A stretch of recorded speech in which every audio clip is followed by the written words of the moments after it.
Speaker साहब कहते हैं कि मैंने इसीलिए मोदी जी को आज आने से मना कर दिया कि कुछ अप्रत्याशित हो जाता जो देश के लिए कलंक होता।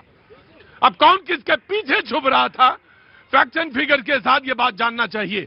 तो आप कह रहे हैं कि महिला सांसदों के पीछे छुप गए और किताब के पीछे छुप गए, स्पीकर के पीछे छुप गए। Now the BJP will respond. और फिर आप धीरे से एप्स्टीन फाइल तक आ गए, मैं वहां भी आ जाऊंगा, अमेरिकन ट्रेड डील पर आ गए, वो भी यहां पे आ जाऊंगा। जी देखिए, मुझे ऐसा लग रहा था कि चूंकि डिबेट बड़ी सार्थक होगी और बहस बड़ी सार्थक होगी, मैं नहीं चाहता था कि भारत के प्रधानमंत्री या उनके घराने के बारे में यहां पे एक राष्ट्रीय चैनल पे इस तरीके से ओपनली डिबेट हो। किसी के व्यक्तिगत जीवन के बारे में किताब में जो पब्लिश है ऑलरेडी, जिसका ISBN नंबर भी है, वो किताबों का यहां पे डिस्कशन में बड़े बड़े लेखक लोगों ने किताब लिखी है। चूंकि बात ये किसी फाइल का हो रहा है मोहब्बत की दुकान में, यहीं पर मोहन सिंह पैलेस है। मोहन सिंह पैलेस के जो सरदार मोहन सिंह के जो बेटे हैं खुशवंत सिंह, बहुत बड़े पत्रकार रहे हैं और जाने माने लेखक नहीं, छोटे मोटे नहीं। वो लंदन में एम्बेसी में थे तो उन्होंने लंदन के एम्बेसी में थे तो उन्होंने अपना अनुभव शेयर किया, भारत में आके किताब लिखा। उस किताब का नाम है, पढ़िएगा आप लोग, यहाँ युवा खड़े हैं, भारत की उम्मीद खड़ी है, love truth and little malice. उसमें यह लिखा गया, माफ करिएगा बोलिएगा नहीं मुझे, नहीं तो आप डांटने लगिएगा कि आप नाम क्यों ले रहे हैं, कि नेहरू जी हैं, एडविना से रात के अंधेरे में मिलते थे, लंदन के पेपर में छपता था, उस किताब में लिखी है। दूसरी किताब है MJ अकबर की नेहरू मेक इन इंडिया। उन्होंने हवाले से लिखा, रूसी मोदी राज्यपाल हुआ करते थे उत्तर प्रदेश के, रूसी मोदी के बेटे के हवाले से लिखा कि नैनीताल के गेस्ट हाउस में जब उनका बेटा नेहरू जी को खाना खिलाने के लिए बुलाने गया तो कैसी परिस्थिति में थे। एक किताब। तीसरी किताब पढ़िए कि स्टैनली वॉलपार्ट की किताब पढ़िएगा। स्टैनली वॉलपार्ट जाने माने राइटर हैं, उन्होंने एडविना की बेटी के हवाले से वो प्रेम पत्र लाके लिखा जो नेहरू जी एडविना के बीच में था। चौथी किताब क्या कहते हैं, मथैया हैं, जो नेहरू जी के एडवाइजर थे, उनकी एक बुक है रेमिनेंस इन नेहरू एज। उस बुक में एक प्रधानमंत्री इंदिरा जी का क्या रिलेशन मुथाई के साथ में था, ये सारी चीजें। मैं ये बात आज ये कहने की जरूरत नहीं थी, ठीक है, हमारे प्रधानमंत्री ने देश के प्रगति विकास या जो भी घपला घोटाला चोरी जिसमें भी उन्होंने साथ दिया, जैसे ठीक है वो चले गए, कोई बात नहीं।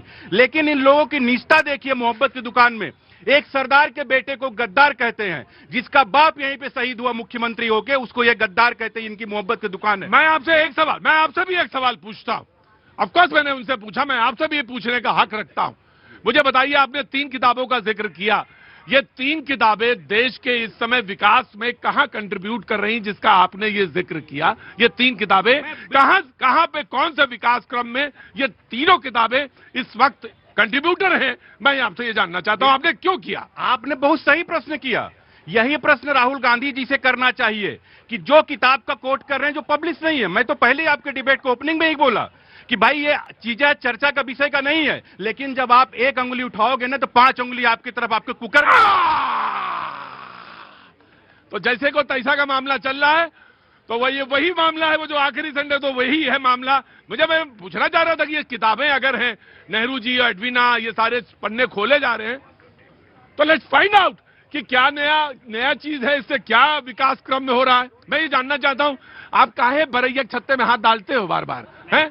अब मेरी बात को पूरा कर लेने दीजिएगा, बीच में रोकिएगा। मैं नहीं रोकूंगा, वहीं तक रहूंगा जहां तक रेलेवेंट होगा, उसके बाद हटा दूंगा। भारतीय जनता पार्टी को कीचड़ की होली खेलने का बहुत शौक है। इन्होंने इतनी सारी किताबों का फर्जी उल्लेख कर दिया। मैं इनसे एक बात कहता हूं कि एंड्रयू वाटसन की एक किताब है जो पूर्व प्रधानमंत्री अटल बिहारी वाजपेयी पे प्रकाशित है। सोशल मीडिया पे वो सारी चीजें अपडेट हो रही है। मैं तो अपने आप को बहुत तरीके से और बहुत गंभीरता से सिर्फ एक लाइन की बात कहता हूं कि आसमान की तरफ थूकने वाले को शायद ये पता नहीं है कि पलट के थूक उन्हीं के चेहरे पे गिरेगी।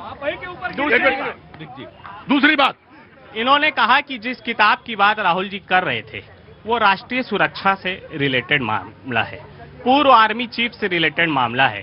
चीन के लोग, चीन की सेना भारत की भूमि में आना चाह रहे थे और प्रधानमंत्री कह रहे थे कि जो उचित लगे वो करो। लेकिन मैं आपसे पलट के एक सवाल पूछना चाहता हूं, जब वो राहुल गांधी जी कर रहे थे तो वो गलवान का जिक्र कर रहे थे या डोकलाम का कर रहे थे?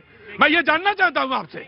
लाइन ऑफ एक्चुअल कंट्रोल कहाँ है, देश की जनता जानती है। लाइन ऑफ एक्चुअल कंट्रोल कहाँ है, भैया जी जानते हैं। Line of actual control Bharatiya Janata party के प्रवक्ता जानते हैं। लाइन ऑफ एक्चुअल कंट्रोल जो राष्ट्रीय सुरक्षा का मामला है, लाइन ऑफ एक्चुअल कंट्रोल जिसके प्रति राष्ट्रपति ने राष्ट्रीय सुरक्षा के बारे में बात की, लेकिन भारतीय जनता पार्टी ने इतिहास के तरफ गया, इतिहास को तोड़ मरोड़ के पेश करने का काम किया। लेकिन आपका दाबी का है, इन्होंने अटल जी का नाम लिया। मैं बार बार कहता हूं उस डिबेट में या उस चर्चा में जाने का कोई मतलब नहीं है। तमाम पेपर में, तमाम बुक्स में पब्लिश है। एक भारत के बड़े मतलब परिवार के बेटे थे, किस तरीके से ड्रग्स केस में इन्वॉल्व थे। अटल जी प्रधानमंत्री थे, उन्होंने दरिया दिली दिखा के ये सारी चीजें चर्चा की आज विषय की बात नहीं है। एक चीज, दूसरी चीज, ये लोग कहते हैं, राहुल गांधी कहते हैं जो अनपब्लिश्ड बुक है। मैं राहुल गांधी जी को चैलेंज और चुनौती के साथ यही कहता हूं, चलिए भैया जी कहीं में न्यूज 18 पे या किसी भी चैनल में जाके आप पार्लियामेंट फ्लोर से निकल के वही बात वही कह सकते हो। नहीं कह सकते राहुल गांधी, क्योंकि Rahul Gandhi leader of opposition है, पार्लियामेंट चल रही है, उनको एक स्पेशल प्रिविलेज हर किसी को, सांसद को हासिल होता है, तो वो सारी अनर्गल बातें वहां पे थोप रहे हैं। क्योंकि जैसे वो पार्लियामेंट से बाहर निकल के वो बातें निकलेंगी, मामला कोई न कोई अच्छा देशभक्त कोर्ट के अंदर लेके जाएगा। राहुल गांधी पे 32 मुकदमे दर्ज थे, 19 में माफी मांगे। अगर इनके अंदर इतना साहस है तो आपके चैनल के माध्यम से चुनौती देता हूं, पार्लियामेंट से निकल किसी चैनल में ही बोल के दिखा। राइट।